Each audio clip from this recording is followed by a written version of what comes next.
Assalamualaikum warahmatullahi taala wabarakatuh. Bismillahirrahmanirrahim. Alhamdulillahi rabbil alamin. Wassalatu wassalamu ala asyrafil anbiya'i wal mursalin wa ala alihi wa sahbihi wa man tabi'ahum bi ihsanin ila yaumiddin. Amma ba'd. Alhamdulillah, tuan-tuan yang dimuliakan Allah Subhanahu wa taala, syukur kepada Allah. Takdir Allah yang sejak azali Allah Ta'ala zahirkan, Allah Ta'ala jadikan kita dapat sama-sama sambung. Ataupun kalau saya buatkan kali lah ke sini dijemput oleh Dr. Selamat. Terima kasih ucapkan kepada beliau dan juga di Pak sini yang menerima hadiran saya.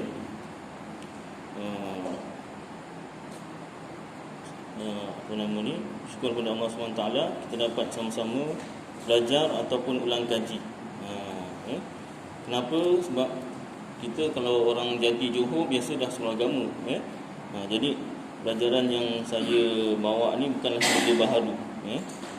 Kira ulang kaji, refresh balik apa yang kita telah pelajari ataupun tambah sedikit yang lebih mendalam.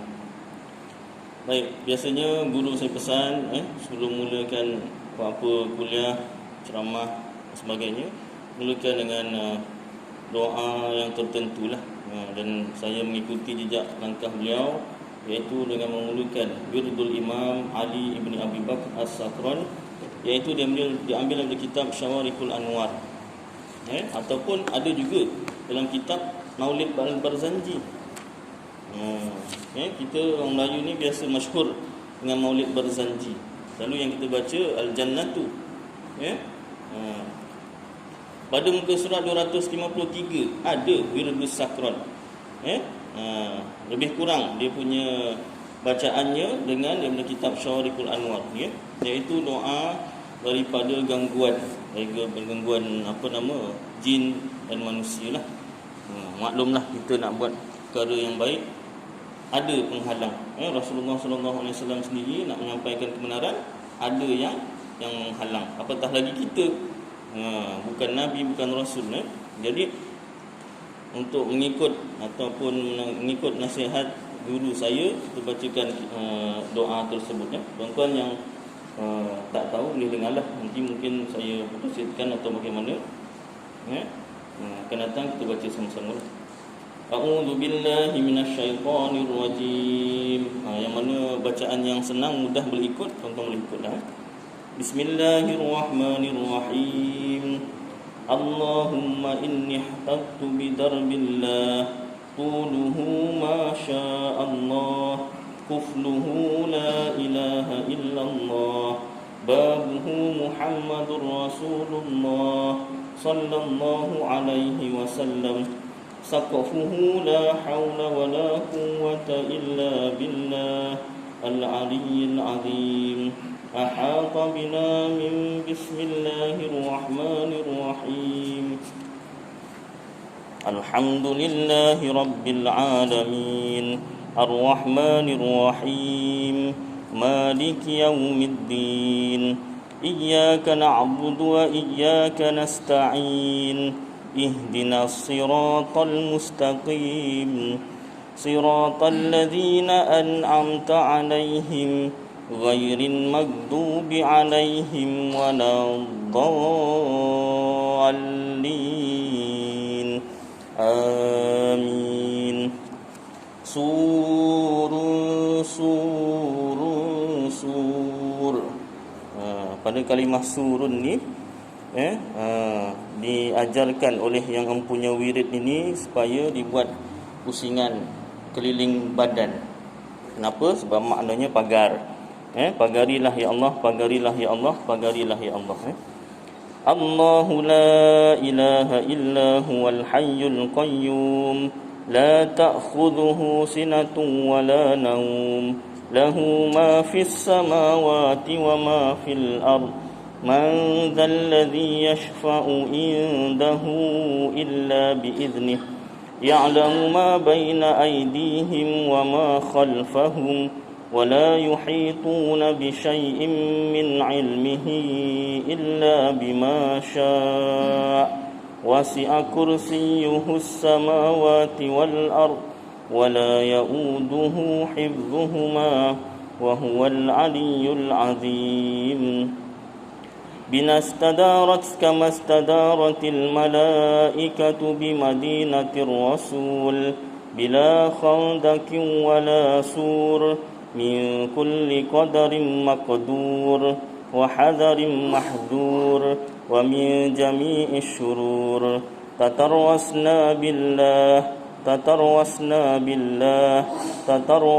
بالله من عدونا وعدو الله من ساك عرش الله إلى قاع أرض الله بمئة ألف ألف ألف لا حول ولا قوة إلا بالله العلي العظيم عزيمته لا تنشق بمئة ألف ألف ألف لا حول ولا قوة إلا بالله العلي العظيم صنعته لا تنقطع بمئة ألف ألف ألف لا حول ولا قوة إلا بالله العلي العظيم اللهم إن أحد أرادني بسوء من الجن والإنس والوحوش من بشر أو شيطان أو سلطان أو وسواس فردد نظرهم في انتكاس وقلوبهم في وسواس وأيديهم في إفلاس وأوبكهم من الرجل إلى الرأس لا في سهل يجدع ولا في جبل يطلع بمئة ألف ألف ألف لا حول ولا قوة إلا بالله العلي العظيم وصلى الله على سيدنا محمد وعلى آله وصحبه وسلم والحمد لله رب العالمين. Baik, ada baiknya saya bacakan maknanya. Jadi sekurang-kurangnya kita tahu doa ni pelindung daripada jin dan syaitan dan juga manusia. Baik. Namanya Wirid Al-Imam Ali Ibn Abu Bakar As-Saqaf. Dalam kitab ni dipanggil As-Saqaf, dalam kitab Barzanji As-Sakran. Ya Allah, sesungguhnya aku telah meletakkan diriku di dalam kubu Allah. Tiangnya ialah kalimah Masya Allah, yakni apa yang dikehendaki oleh Allah. Kuncinya ialah kalimah La ilaha illallah, yakni tiada Tuhan melainkan Allah. Pintunya ialah kalimah Muhammadur Rasulullah, yakni Muhammad pesuruh Allah. Semoga Allah mencucuri rahmat dan kesejahteraan ke atasnya. Atapnya ialah kalimah La haula wala quwwata illa billah, yakni tiada daya dan kekuatan melainkan dengan pertolongan Allah yang maha tinggi lagi maha besar. Telah meliputi diri kami dengan kemuliaan ayat suratul Fatihah. Pagarilah kami, pagarilah kami, pagarilah kami. Itu yang surun tu buat pusingan atas kepala tu Maksudnya ialah aku niatkan untuk memagari diriku dengan ayat-ayat Allah dan jagaannya daripada musuh-musuh. Ini ayat kursi. Allah tiada Tuhan melainkan Dia yang tetap hidup, yang kekal selama-lamanya, mentadbirkan sekalian makhluknya, yang tidak mengantuk, usahakan tidur, yang memiliki segala yang ada di langit dan yang ada di bumi. Tiada siapa yang dapat memberi syafaat, yakni pertolongan di sisinya, melainkan dengan izinnya, yang mengetahui apa yang ada di hadapan mereka dan apa yang ada di belakang mereka, sedang mereka tidak mengetahui apa yang ada di hadapan mereka dan apa yang ada di belakang mereka. Sedang mereka tidak mengetahui sesuatu pun dari kandungan ilmu Allah, melainkan apa yang Allah kehendaki, yakni memberi kepadanya. Luasnya kursi Allah, yakni ilmunya dan kekuasaannya, meliputi langit dan bumi, dan tiadalah menjadi keberatan kepada Allah menjaga serta memelihara kedua-duanya, dan Dialah yang maha tinggi darjat kemuliaannya, lagi maha besar kekuasaannya. Para malaikat telah mengelilingi, yakni mengawal kami sebagaimana para malaikat telah mengelilingi kota Madinah Rasul tanpa parit dan pagar, dari segala ketentuan yang telah ditetapkan. segala ancaman yang mengancam dan segala kejahatan. Kami berperisai dengan perisai Allah. Kami berperisai dengan perisai Allah. Kami berperisai dengan perisai Allah dari musuh-musuh kami dan musuh Allah, dari dasar arasy Allah hingga ke dasar bumi Allah, dengan kemuliaan 100 bilion, la haula wala quwwata illa billahil aliyyil azim. Azimatnya itu tidak terpecah, dengan kemuliaan 100 bilion, la haula wala quwwata illa billahil aliyyil azim. Benteng ciptaannya tidak terputus, dengan kemuliaan 100 bilion, la haula wala quwwata illa billahil aliyyil azim. Ya Allah, sekiranya seseorang ingin melakukan kejahatan ke atas diriku, sama ada dari golongan jin dan manusia, binatang-binatang buas, dari kalangan insan atau syaitan atau penguasa ataupun iblis yang berbisik-bisik di dalam hati manusia, maka engkau tolaklah kejahatan mereka itu dengan membalikkan perbuatan mereka kepada mereka kembali. Hati-hati mereka menjadi was-was, iaitu sangsi, dan tangan-tangan mereka menjadi rugi, iaitu yang dilakukannya tidak berhasil. Engkau binasakanlah mereka dari hujung kaki hingga ke hujung kepala. Tidaklah tanah yang rata dapat mereka lintasi, dan gunung yang tinggi dapat mereka daki, dengan 100 bilion, la haula wala quwwata illa billahil aliyyil azim. Semoga Allah melimpahkan rahmat dan kesejahteraan ke atas penghulu kami Muhammad, keluarga dan sahabat-sahabatnya. Sudah sedikit sebanyak tuan-tuan makna daripada wirid tersebut. Ustaz, itu macam ada doakan orang akan dengan kejahatan, Ustaz. Kalau dia buat jahat, sekiranya, ya Allah, sekiranya ada orang nak niat jahat pada kita, tak ada niat jahat, kita tak doakan lah. Jangan takut. Kalau awak tak ada niat jahat, jangan takut. Awak takut-takut ni macam awak niat jahat ni kan. Baik, jadi tak ada masalah. Boleh ke kita doa kejahatan? Apa ada dalil tak? Pernah tak Rasulullah buat?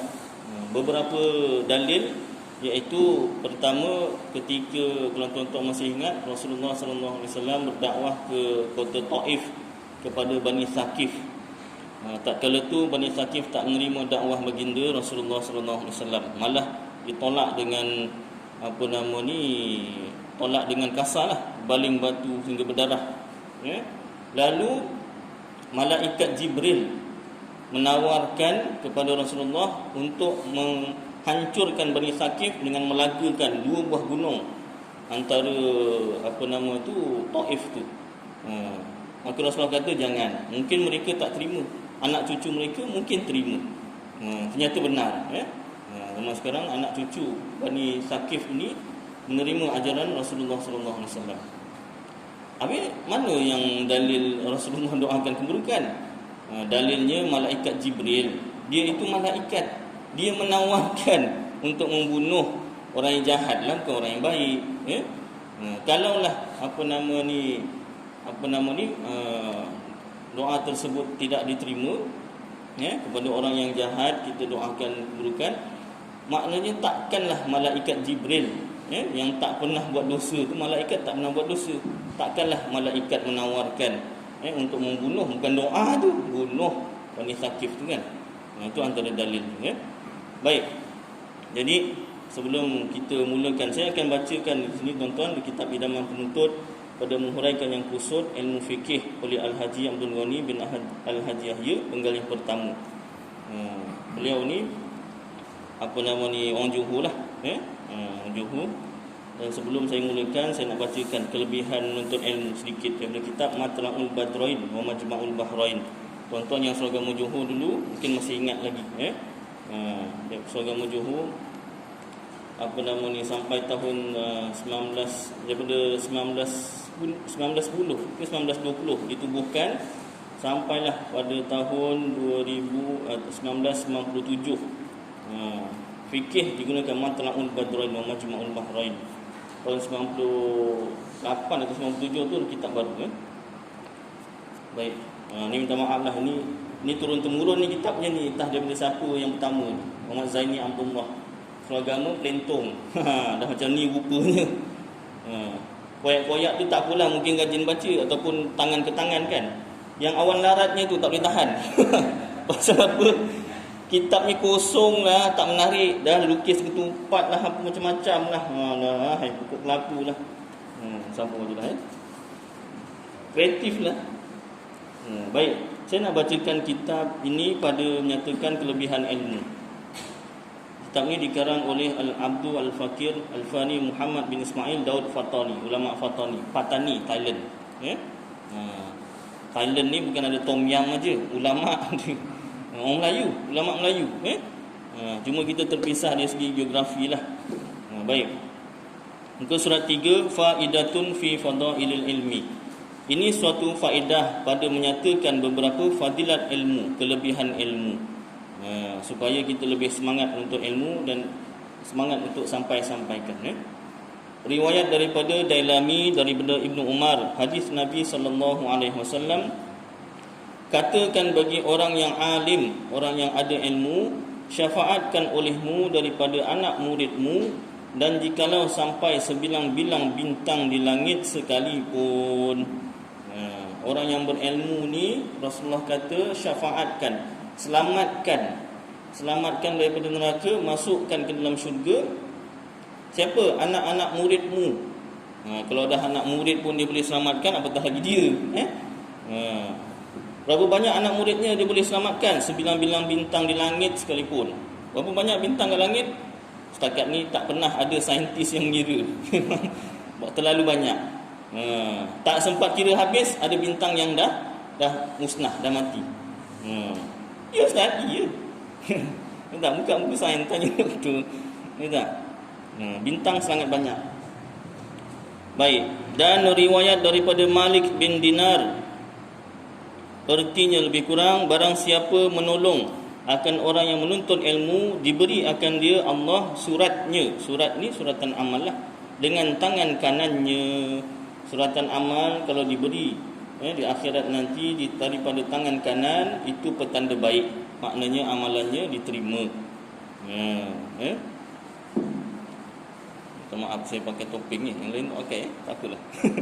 Ni untuk apa nama pengenalan tak nampak muka tak kenal. Jom saya dekat. Saya pun 3 bulan juga apa nama tak kuliah, sekali kuliah kena pakai, lemas juga. Baik. Saya pun macam ada kenal-kenal juga. Selain Dr. Selamat, ada juga kenal-kenal seorang. Abang macam kenal, macam kenal juga coklat. Tak tahulah, mungkin pelanduk dia serupa ke apa. Baik. Sebelum ni pun saya pernah ngajar dekat ni masjid tu kan, Masjid Mujaya tu. Baik, surah Al-Ammah tangan kanan. Dan barang siapa kasih ni suka akan orang yang menuntut ilmu, sesungguhnya kasih suka ia akan anbiya, nabi-nabi. Siapa yang suka orang yang menuntut ilmu, dia seolah-olah suka akan anbiya, nabi-nabi. Dan barang siapa kasih akan anbiya, barang siapa suka akan nabi-nabi, adalah ia serta dengan nabi.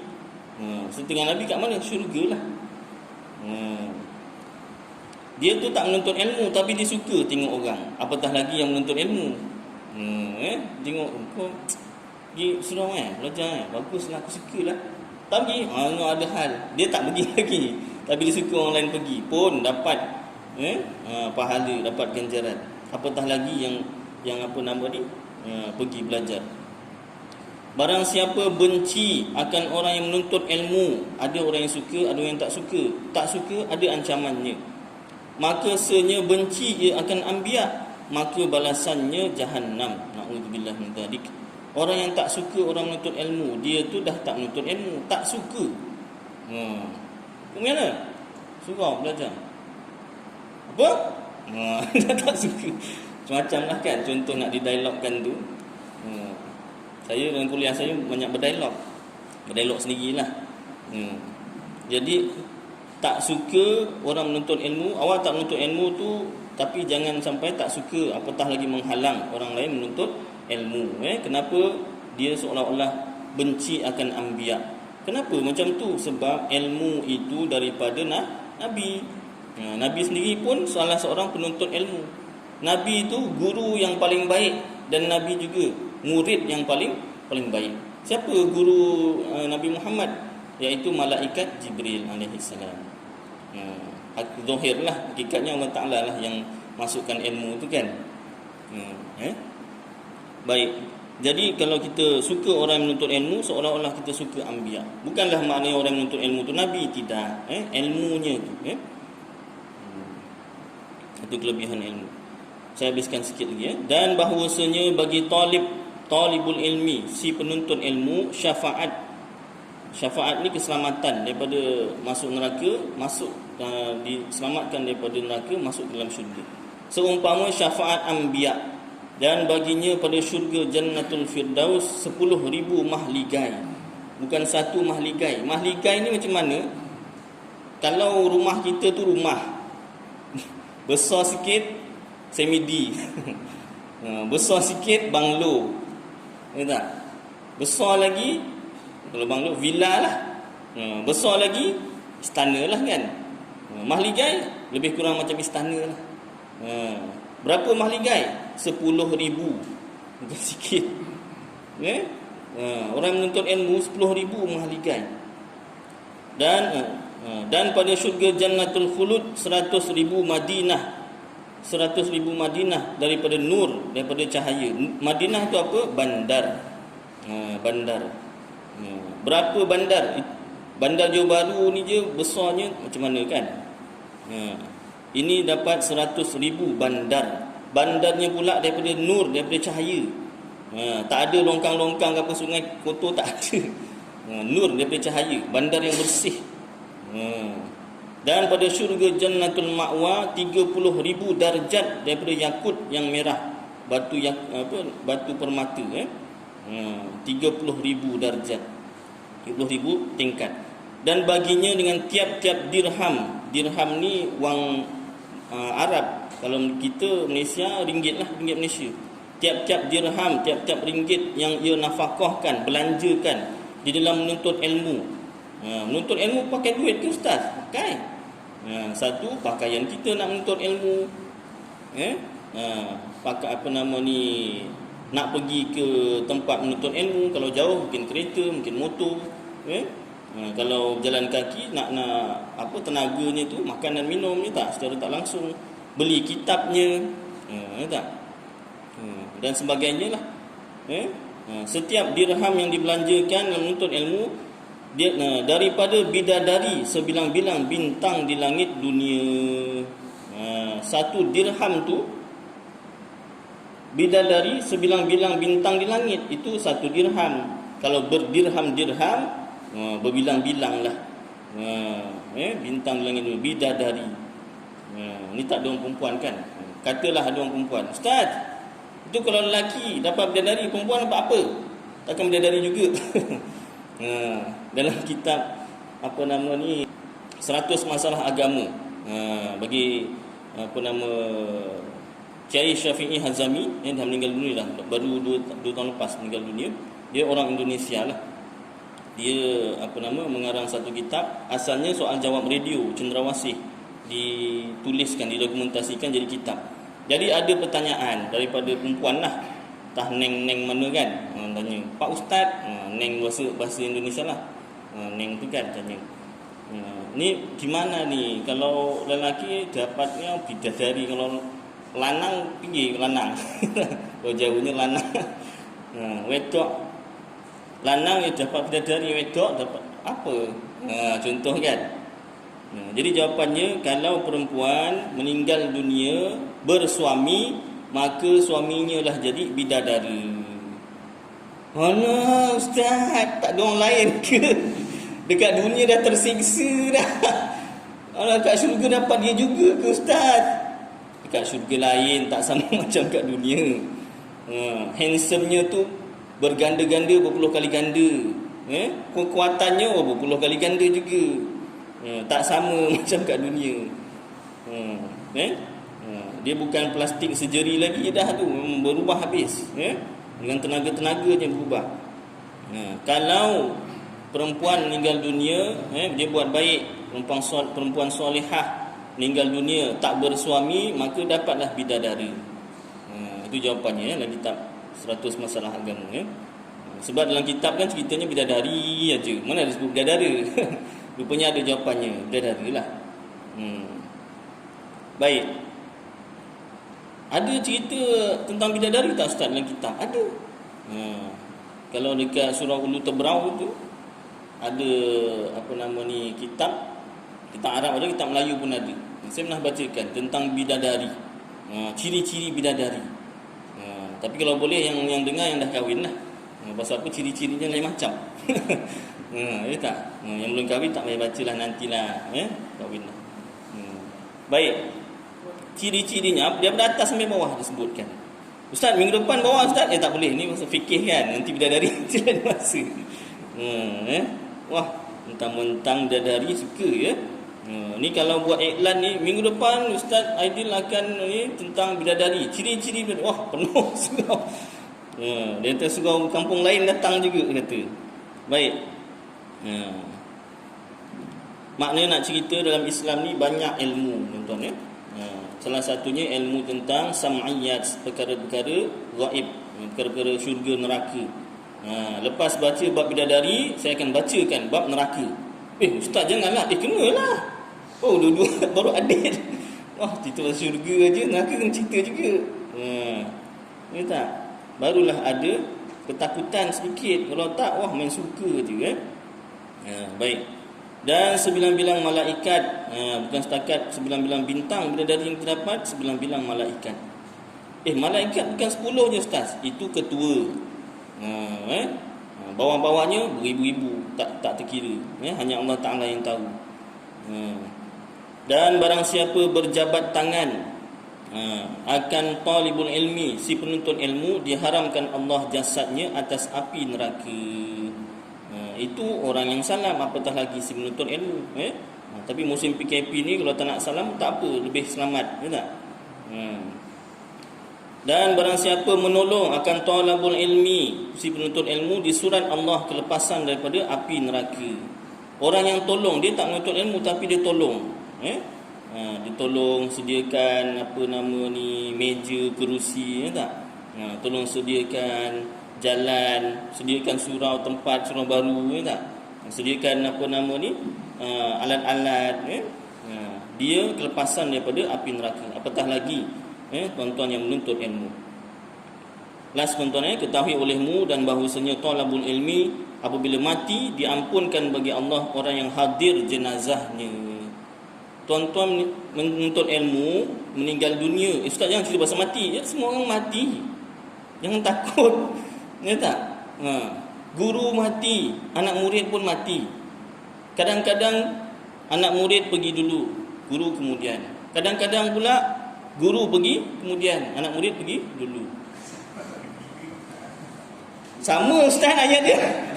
Perasan ke tak perasan? Itu biasa nak ngetes. Ni dengar ke tak dengar, aku juga amal. Yang perasan lah. Cuba ulang balik Ustaz. Kadang-kadang murid pergi dulu, guru pergi kemudian. Kadang-kadang pula guru pergi kemudian murid pergi dulu. Dua-dua murid pergi dulu. Baik.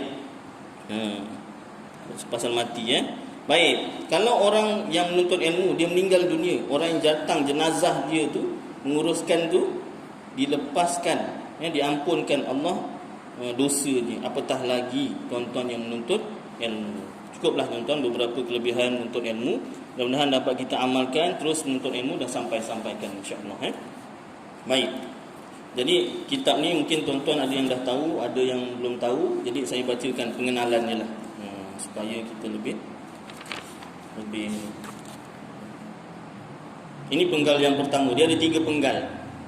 Masa tu dia panggil penggal lah, bukan penggal kepala Siri 1, siri 2, siri 3 Wakil penjual syarikat Bajrai Kuala Lumpur. Bajrai satu kat KL, satu kat Batu Pahat. Pendahuluan. Bismillahirrahmanirrahim. Alhamdulillahirabbil alamin wassalatu wassalamu ala sayyidina Muhammad asyrafil mursalin wa ala alihi wa sahbihi ajmain. Segala puji bagi Allah, Tuhan seluruh sekalian alam, Tuhan yang Maha Pemurah lagi Maha Mengasihani. Ini erti Fatihah ni. Tuhan yang memiliki hari kiamat, kepada Engkau aku sembah dan kepada Engkau lah aku memohon pertolongan. Berilah kami petunjuk ke jalan yang lurus, jalan mereka, yakni nabi-nabi yang Engkau telah kurniakan nikmat kepada mereka itu, bukan jalan orang-orang yang dikutuk dan orang-orang yang sesat. Amin ya rabbal alamin. Dari sejak saya mula bersara pada jawatan kerajaan pada tahun 1967. Saya pun belum lahir. Tuan-tuan mungkin ada yang dah lahir ya. Saya 85. Ini belum dirancang. Mak bapak saya pun masih kecil lagi. Selalu kawan-kawan dan penuntut-penuntut, khasnya penuntut-penuntut darjah 4 hingga darjah khas di sekolah-sekolah agama Johor minta saya susun dan tuliskan sebuah kitab dalam bahagian ilmu fikih. Fikih ni ilmu syariat lah. Termasuklah ibadat, nakahat, muamalat, jenayat, faraid. Yang seimbang dengan darjah mereka. Sedang saya sendiri pun sebagai bekas salah seorang daripada jawatan kuasa mengarang dan mengatur kitab-kitab agama Johor. Dia salah seorang pengarang kitab agama Johor. Memang telah ada bercadang hendak meneruskan keluaran buku-buku itu hingga darjah penghabisan. Tetapi kerana keadaan tidak mengizinkan, maka cadangan itu tak dapat hendak dilaksanakan, tinggal dalam impian saja. Mula-mula dia memang nak buat tahun 1967 tu, tapi ada halangan lah. Setelah 15 tahun berlalu, saya ingat perkara ini habis sahaja begitu, rupanya tidak. Kerana baru-baru bila? Kira-kira dalam pertengahan tahun 1982. Pun saya belum lahir lagi. Tahun 1982 timbul lagi permintaan seperti itu daripada sahabat-sahabat yang ikhlas. Minta saya mengusahakan juga kerja ini, buatkan kitab yang mudah. Saya berbelah-belah hati sanggup atau tidak kerana tak cukup pengetahuan. Ini merendah diri. Dia tu dah pengarang kitab Seragam Johor. Tetapi oleh memandangkan kepada seruan Tuhan, ayat Al-Quran surah Taubah, A'udzu billahi minasyaitonir rajim. Falaula nafara min kulli firqatin minhum ta'ifatul liyatafaqahu fid din waliyunziru qaumahum idza raja'u ilaihim la'allahum yahzarun. Surah Taubah ayat 122. Surakallahul azim. Lebih kurang Melayunya, hendaklah ada suatu kumpulan dari tiap-tiap puak daripada kamu, mereka yang pergi belajar supaya memahami hukum-hukum agama, dan bila mereka kembali kelak ke tempatnya sendiri, hendaklah mereka mengajar kaumnya itu, mudah-mudahan mereka mendapat ajaran. Ada orang yang diperintahkan supaya berperang fi sabilillah pada awal-awal Islam. Pada masa yang sama itu pun ada orang yang disuruh supaya menuntut ilmu, belajar. Kalau semua perang, kalau semua meninggal dunia, wafat, nanti siapa nak sebarkan ajaran Islam? Jadi sebahagian berperang, sebahagian menuntut ilmu. Sekarang dah tak ada perang, semua menuntut ilmu lah. Ya tak? Jangan gata-gata pula nak cakap, ada tak tempat yang boleh nak perang, Ustaz? Awak ni, awak ingat perang tu macam game ke? Dah aman ni jangan minta perang. Menuntutlah ilmu. Perang dengan nafsu tu. Pasal nak betul ilmu tu macam-macam halangan, daripada luar, daripada dalam apa? Nafsu lah.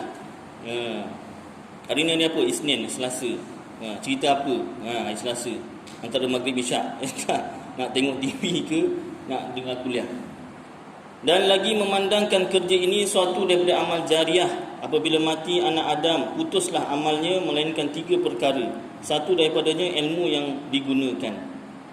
Saya pun cekalkan hati, menyingsing lengan, bertawakul ala Allah, mengambil sempena dengan hari jadi junjungan kita Nabi Muhammad sallallahu alaihi wasallam pada 12 Rabiul Awal 1403 Hijrah bersamaan dengan 28 Disember 1982. Ada tarikh lahir sama sini. Saya pun mulakan sedikit demi sedikit, iaitu sebagai sambutan maulid bagi diri saya. Alhamdulillah, maka terlaksanalah ia bagaimana yang ada ini. Saya namakan dia dengan nama idaman penuntut pada menghuraikan yang kusut.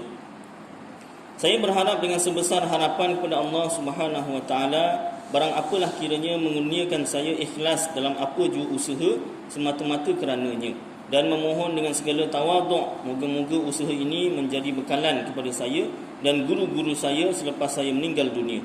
Lebih-lebih lagi besar harapan saya, moga-moga kitab ini berguna dan memberi manfaat kepada orang Islam amnya dan anak bangsa saya Johor lah khasnya.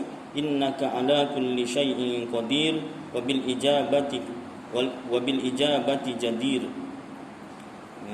Itu doa dia.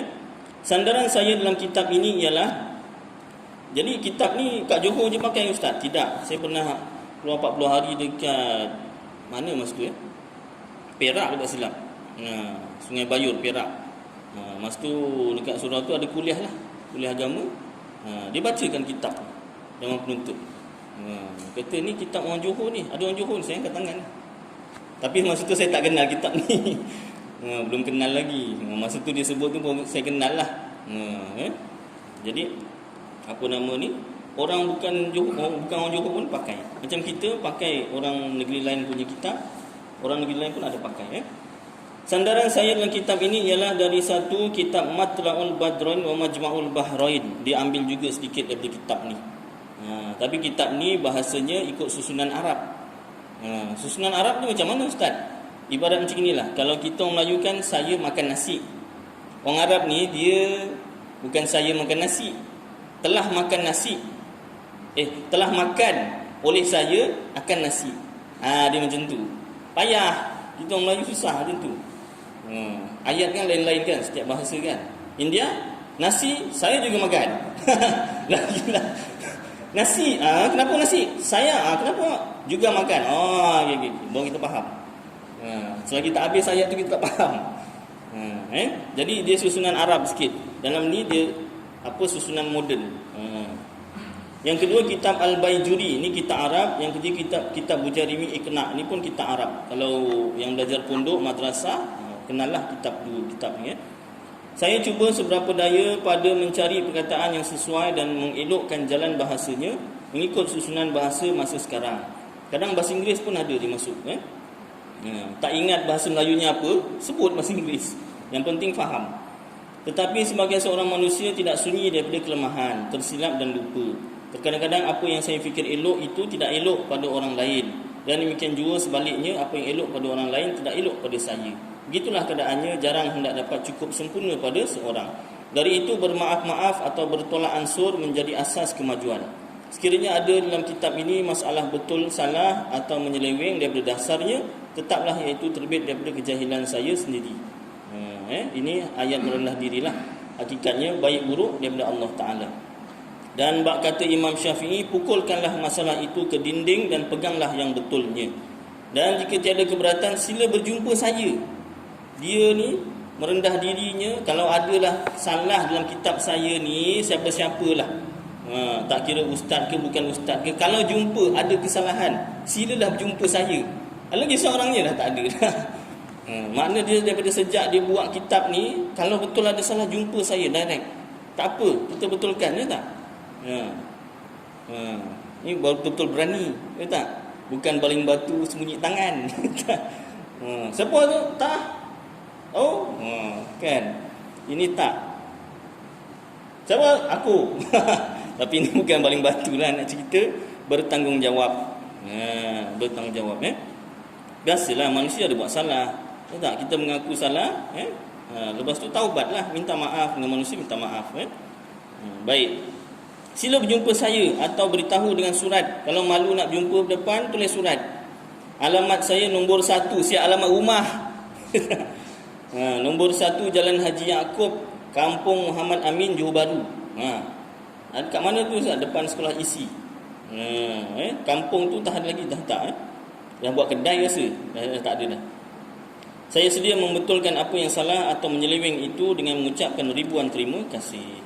Al-Haji Abdul Ghani bin Al-Haji Yahya, Johor Bahru, 22 Jamadil Akhir 1403 Hijrah, samaan 6 April 1983. Setahun juga dia buat tu, daripada Disember sampai April. Baik, dia mulakan kitab dia. Bismillahirrahmanirrahim. Saya mulai menulis kitab ini dengan nama Allah yang Maha Pemurah lagi Maha Mengasihani. Kerana bersempena atau mengikut jejak kitabullah Al-Quran yang dimulakan dengan Bismillahirrahmanirrahim pada kebanyakan surah dalam kitabnya. Tak semua. Contoh dalam surah surah At-Taubah tak ada Bismillah. Dan beramal dengan hadis Nabi SAW sebagaimana sabdanya, kullu amrin zibalin la yubda'u fihi bi bismillahirrahmanirrahim fahuwa aqta'un. Maksudnya lebih kurang, tiap-tiap perkara yang digemari yang tidak dimulakan dengan bismillahirrahmanirrahim padanya jadi kurang berkatnya. Makna perkataan tiap-tiap perkara yang digemari, ini bab bismillah diterangkan. Pendahuluannya itu ada sebut bismillah, dia terus terangkan tentang bismillah. Perkara-perkara yang digemari itu ialah perkara atau pekerjaan yang dituntut atau diharuskan pada syarak sekira-kira tidak haram pada zatnya, pada dirinya, tidak makruh pada zatnya, pada dirinya. Bukan zikir tulin, zikrun mahsun, mahdun, dan bukan perkara yang dituntut oleh syarak dimulai lain daripada bismillah. Ada tak perkara lain yang dituntut mula dengan selain bismillah? Ada. Contoh khutbah. Khutbah dimulakan dengan alhamdulillah. Sebab khatib, kalau Jumaat khutbah, lepas azan yang kedua tu kan, dibangun tu dengan tongkat tu, alhamdulillah, alhamdulillahil qail. Tak ada bismillah. Kenapa? Memang disuruh mula dengan alhamdulillah. Maka perkara yang haram pada zatnya seperti zina, haram dimulakan dengan bismillah. Haram. Dahlah zina tu haram. Baca lagi bismillah, oh haram. Kita baca bismillah dulu. Awak ni, kita ni nak buat benda salah. Jangan baca bismillah, haram. Wah, tak boleh. Tak boleh. Habis kita buat ni salah juga. Dah salah tak payah buat lah. Tak payah buat lah lain kali nikah lah dulu. Pandai pula tu. Haram dimulakan dengan bismillah. Tetapi perkara yang haram dengan sebab yang lain seperti mengambil wuduk dengan air yang dirampas, ini dicuri dari hak orang lain, sunat juga dimulakan dengan bismillah. Dia nak ambil sembahyang, tak ada air, dia curi air jiran sebelah. Air tu air curi, air haram. Tapi dia nak berwuduk. Nak berwuduk tu sunat baca bismillah. Kau curi air aku lah, minta maaf baca bismillah. Baca bismillah pula. Ni dah halal lah tu, itu dah halal lah. Kalau tak dihalalkan pun sunat baca bismillah juga. Kerana haram itu dengan sebab yang lain, iaitu merampas atau mencuri. Dan perkara yang makruh pada zatnya seperti makan bawang putih mentah. Dalam kitab ni disebut makan bawang putih mentah itu makruh dimulakan dengan bismillah. Kenapa? Sebab lepas makan tu berbau. Taklah busuk, tapi bau yang tidak selesa. Orang lain tak selesa. Dalam kitab ni makruh. Dalam kitab lain disebutkan tak makruh. Kenapa? Sebab bawang putihnya tu suci. Bau selepasnya tu yang tak selesa. Jadi dia tak makruh. Nak makan pun baca bismillah pun tak makruh. Itu dalam kitab Aqidatun Najin, tuan-tuan. Saya tak bawa. Ya? Isap rokok dalam kitab nanti ada hukum dia. Dia ada 3 hukum, pecahan hukum. Sekarang ustaz, nantilah minggu depan lah. Satu malam semua hukum nak disebut. Tapi bagus soalan tu. Pasal apa? Kita belajar ni dalam kitab Ta'limul Muta'allim, ilmu yang paling baik, ilmu yang kita terdekat tengah buat. Yang semasa lah, ilmu yang semasa. Isu semasa. Sekarang ramai isap rokok. Tak payah ramai, saya sendiri isap rokok ustaz. Baik, apa hukum isap rokok ustaz? Soalan tu bagus. Tak, insya-Allah akan ada kita ni bincangkan hukum dia. Pasal dia ada 3 hukum tu. 3 hukum ustaz, nanti dia biar suspend. Macam cerita drama kan, ada 100 episod. Macam mana supaya orang tengok 100 episod tu, setiap hujung episod tu mesti ada suspend. Sikit lagi nak kena langgar kan, bersambung. Jadi apa ni? Ni kereta yang rosak ke orang yang mati ni? Baru esok nak tengok. Jadi insya-Allah minggu depan, kalau saya lupa ingatkan. Kadang-kadang saya kata minggu depan dah berapa tahun dah tak dengar Ustaz kata minggu depan, Ustaz dah tahun depan Ustaz tak sebut lagi hukumnya. Ingatkan saya. Maklumlah banyak kuliah. Ni kira pelengkap. Hari Selasa ni pelengkap lah. Hari-hari lain semua dah penuh. Kecuali hari Khamis tu tak ada kuliah. Jadi kadang-kadang lupa ingatkan hukum hisap rokok. Baik, sambung Jadi ini hukum makan bawang putih dulu. Selain bawang putih, apa lagi yang sewaktu dengannya, iaitu petai, jering, jengkol, kerdas, apa lagi? Itu jenis-jenisnya tu. Itu kalau ikut kitab ni makruh, makannya tu makruh, baca bismillah pun makruh.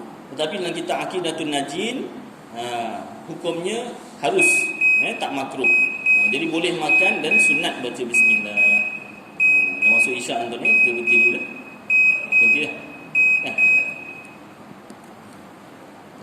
Tak apalah. Azan kan? Oh, nak sambung ya? Tunggu sikit lah ya.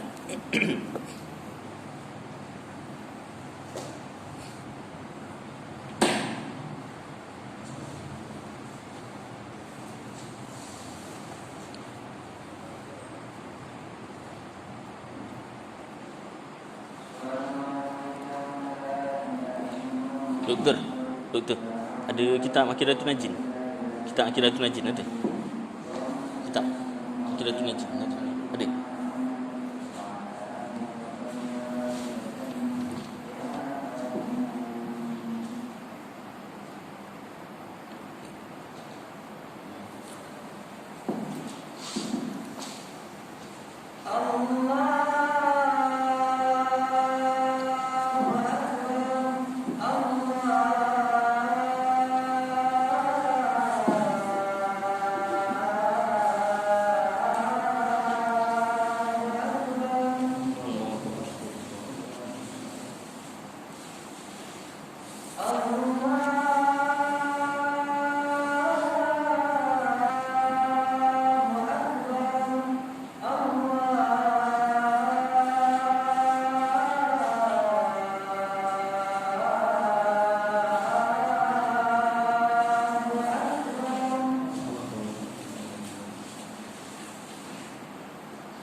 Berapa minit? 10.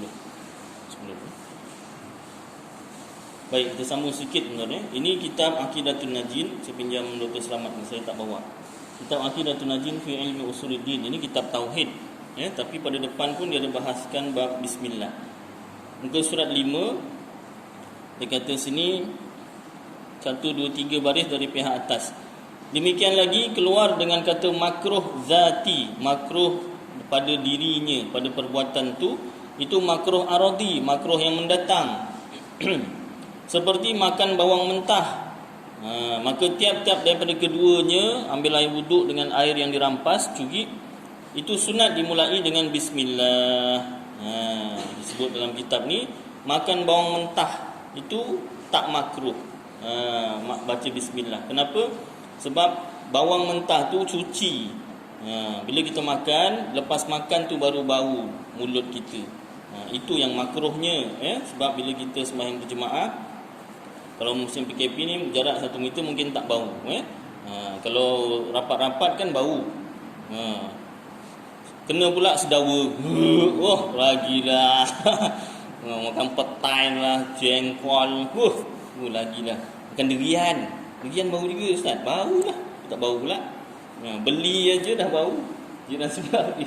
Orang sebelah ni beli durian ni. Tak? Kuat bau dia. Baik, jadi boleh baca bismillah.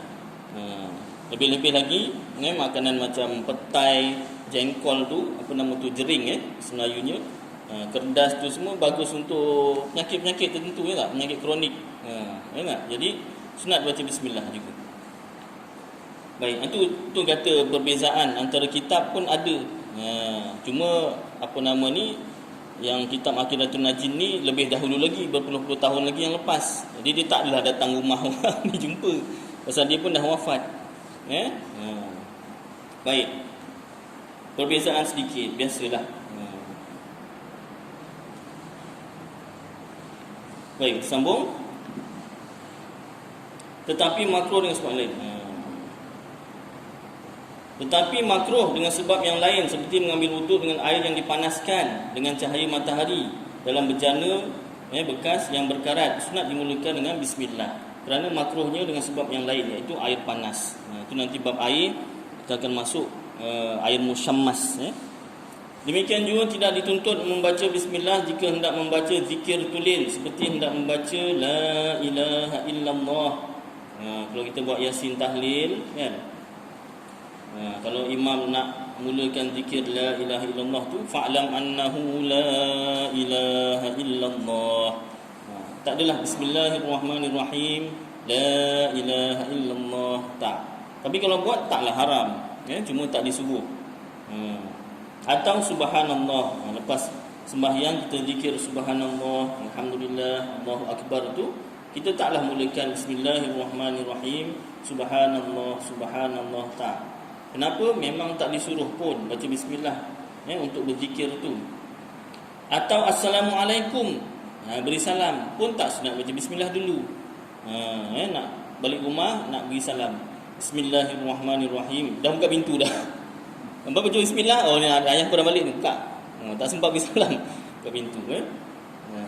Tapi kalau mulakan juga bismillahirrahmanirrahim, assalamualaikum, boleh juga, tak haram. Nanti bab beri salam pun ada juga, tapi itu bab tasawuf lah. Alang-alang dah sebut ni assalamualaikum, beri salam yang betul sebutannya assalamualaikum. Biasa orang Melayu sebut apa? Assalamualaikum. Bukan orang sini, orang tempat lain. Orang sini saya tak pernah tahu. Tak pernah tahulah kan. Mudah-mudahan baik. Tempat lain assalamualaikum. Tempat lain bukan kat sini. Baik semua, bagus. Jadi yang betulnya assalamualaikum. Yang paling susah nak betulkan di mana? Kum tu assalamu tu boleh lagi. Kum tu nak betulkan jadi kum. Bukan main payah. Cuba balik ni, kita beri salam nak balik rumah tu kan, assalamualaikum. Wah, kat rumah ni siapa pula beri salam ni? Macam suruh bapak engkau ni, lain macam beri salam ni, kenapa pula ni? Nak kahwin baru ke apa ni? Itu je lah, lain tak ada. Kahwin baru. Taklah ni Ustaz Aidin kata ni kum, kaf mim mati depan kum, bukan kum. Kum tak ada bahasa Arab. Semikum lagi tak ada. Se mana ada bahasa Arab? Sa, si, su, se tak ada. Me lagi tak ada. Ma, mimu tak ada me bahasa Arab. Kum pun tak ada. Kof mim mati depan kum, tebal. Kaf mim mati depan kum. Tak ada kum bahasa Arab. Jadi semikum tak ada makna dalam bahasa Arab. Assalamualaikum. Ni kalau buat pertandingan ni bagus ni. Pertandingan siapa boleh beri salam betul, minggu depan dapat hadiah. Catatlah, rakam. Assalamualaikum, balik rumah tu rakam pakai handset. Ustaz ni saya beri salam betul. Tak. Tak berani juga saya nak menjanjikan. Kang menuntut pula hadiah, payah pula. Jadi betulkan yang biasa, yang salah, biasakan yang betul. Kalau selama ni kita beri salam salah, betulkan mulai hari ni. Ya tak? Bila lagi nak mulakan yang betul? Walaupun benda kecil, benda sunat, Assalamualaikum, sunat saja, tak wajib. Tapi kalau dari sekecil-kecil perkara kita tak mulakan, betulkan yang salah, apatah lagi yang sebesar-besar perkara ni. Jadi moral of the story, balik ni satu perkara dapat, balik beri salam Assalamualaikum. Minggu depan saya tanya seorang-seorang. Tak adalah. Ustaz tanya seorang-seorang, minggu depannya tak ada orang datang. Ustaz ni tak boleh. Nanti dia tanya, amalkan tak ni? Saya dah beritahu ni, dah amalkan belum? Masing-masing tak datang ni. Baik. Atau seumpamanya, jadi tak sunat beri salam.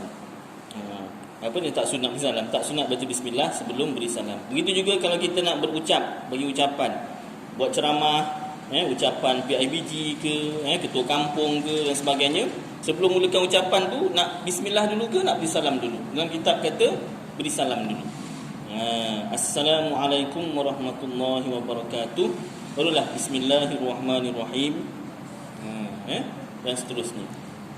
Adapun zikir yang tidak tulis seperti membaca Quran, maka sunat dibaca bismillah. Quran sunat kita baca bismillah. Walaupun even dalam rakaat tu imam kita sembahyang nak baca ayat yang tengah-tengah. Macam surah Al-Baqarah tu tak mula daripada alif lam mim, nak baca yang tengah-tengah. Lepas Fatihah amin tu baca, sunat baca bismillahirrahmanirrahim. Lillahi ma fis samawati wa ma fil ard. Kan sunat baca bismillah. Dan lagi tidak dituntut membaca bismillah pada perkara yang dituntut pada syarak, dimulakan dengan yang lain daripada bismillah, seperti khutbah Jumaat, khutbah raya dan sebagainya. Itu sunat dimulakan dengan alhamdulillah. Kalau mula juga bismillah tak haram, tak berdosa, tak batal. Cuma tak disuruh. Jadi maksudnya tiap-tiap perkara yang digemari, yang disukai, yang ada nilainya pada syarak itu ialah perkara yang lain daripada yang tersebut itu, seperti hendak makan, hendak minum, hendak baring, hendak tidur, hendak berjalan, hendak menulis, hendak mengaji, hendak bersetubuh. Dah kahwin nak bersetubuh, baca bismillah.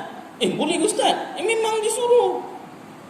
Yang tak boleh tadi tu berzina belum kahwin. Awak dah kahwin, pahala semua. Ya Ustaz? Ya. Kalau macam tu balik ni sukatilah. Ya tak? Pahala. Dan sebagainya. Baca bismillah, jangan lupa pula baca bismillah, gelojok sangat. Sah terus tanpa bismillah tu. Lepas nikah terus ni. Baca bismillah, benda baik. Yang bukan dipandang rendah atau hina, seperti hendak beludah. Nak beludah jangan baca bismillah.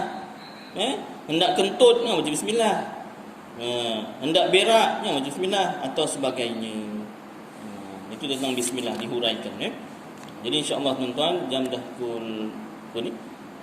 Cukuplah kadar ni kira pendahuluan kitab ini tentang bab fikih, bab ibadat, menakahan, muamalat, jenayat, faraid. Ni bab fikih, penggal yang pertama ni bab ibadat lah.